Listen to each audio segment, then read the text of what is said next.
La poule et ses poussins de Guénaud de Montbéliard.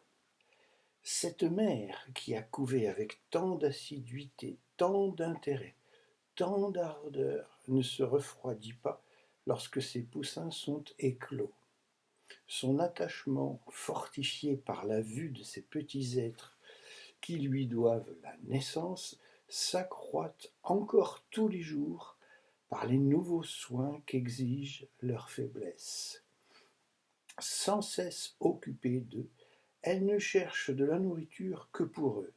Si elle n'en trouve point, elle gratte la terre avec ses ongles pour lui arracher les aliments qu'elle recèle en son sein, et elle s'en prive en leur faveur. Elle les rappelle lorsqu'ils s'égarent, les met sous ses ailes à l'abri des intempéries, et les couve une seconde fois.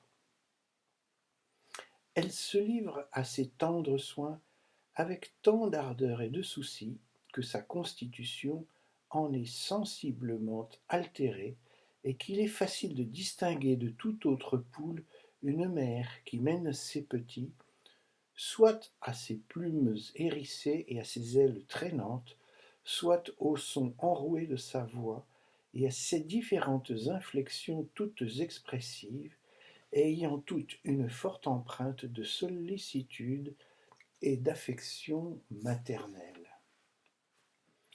La poule s'expose elle-même à tout pour les défendre.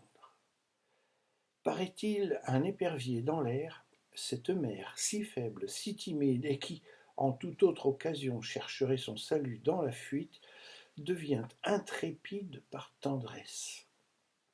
Elle s'élance au-devant de la serre redoutable et par ses cris redoublés, ses battements d'ailes et son audace, elle impose souvent à l'oiseau carnassier qui, rebuté d'une résistance imprévue, s'éloigne et va chercher une proie plus facile. Elle paraît avoir toutes les qualités du bon cœur, mais ce qui ne fait pas tant d'honneur à son instinct, c'est que si par hasard on lui a donné à couver des œufs de cane ou de tout autre oiseau de rivière, son affection n'est pas moindre pour ces étrangers qu'elle le serait pour ses propres poussins.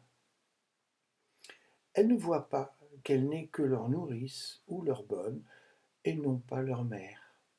Et lorsqu'ils vont, guidés par la nature, s'ébattre ou se plonger dans la rivière voisine, c'est un spectacle singulier de voir la surprise, les inquiétudes, les transes de cette pauvre nourrice qui se croit encore mère et qui, pressée du désir de les suivre au milieu des eaux, mais retenue par une répugnance invincible pour cet élément, s'agite, incertaine sur le rivage, tremble et se désole, voyant toute sa couvée dans un péril évident, sans oser lui donner de secours.